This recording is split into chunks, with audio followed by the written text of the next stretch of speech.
Good morning, everybody. It is day one of Whole30, and I'm feeling fine.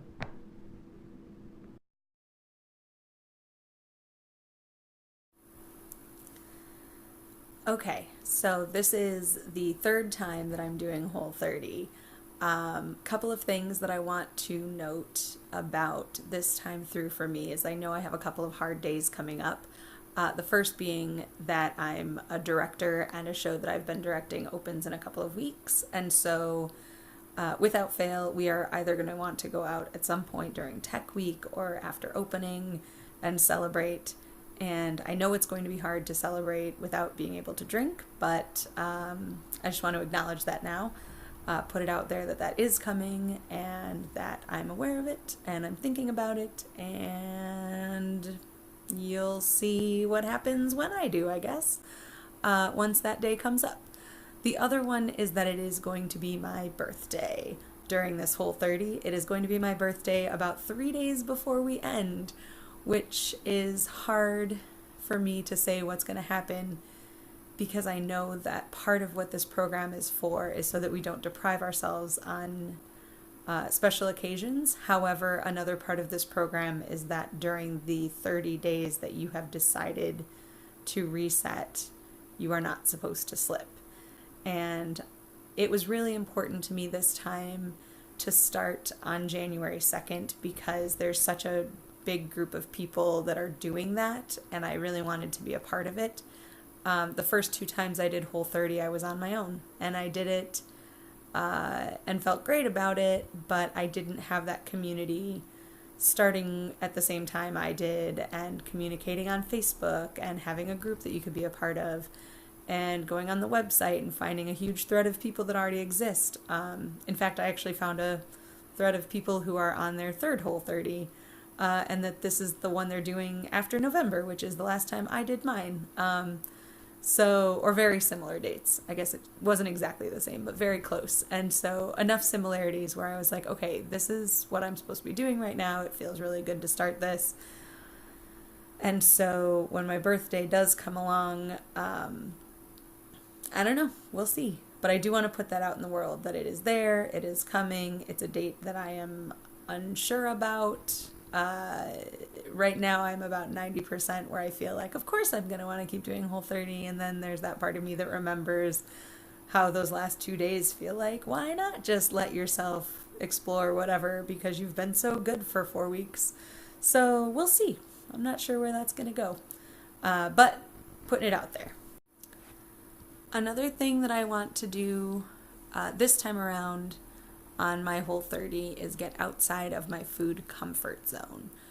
I'm the kind of person who can eat the same breakfast every day, same lunch 4 or 5 times a week, and the monotony doesn't get to me. So I do complete the program, but I just find some really safe go-tos so that it's just not that hard for me to do. And I kind of go on autopilot.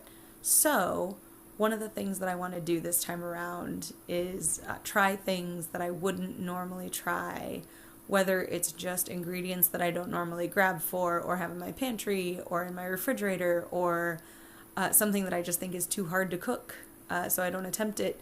I want to try different things this time. So, because of that, I have jumped in on a couple of things. One is Plate Joy. What they do is create menus that they put together based on your dietary needs and preferences.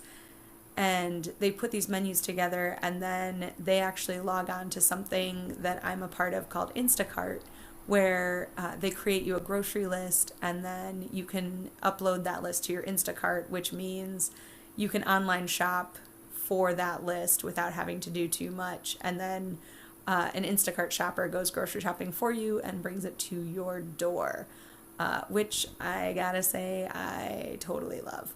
So today I ended up making 2 out of my 3 meals from Plate Joy recipes with groceries brought to me by Instacart, and I had a blast.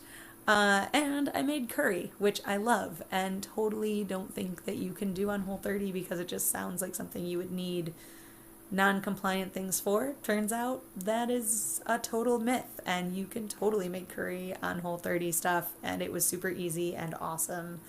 And I went ahead and took pictures of the food that I did make and ate today, and I will put a little compilation video on after this for you to see what I've done, and then I will also link Instacart and PlateJoy below so that if you want to look into that more, you can, because I highly recommend both. They are amazing.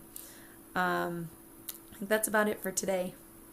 Day one is usually pretty uneventful for me since I'm not going through any withdrawals yet, and I'm still excited about my choice to do Whole30 because, well, initially because I was just excited about the choice. Now I'm excited because I know it ultimately is amazing for me. But today, yeah, day one, doing well. Looking forward to day two. Fingers crossed, because I normally have pretty bad headaches days 2 and 3. So fingers crossed for headaches that aren't so bad to come, or none. No headaches would be great too.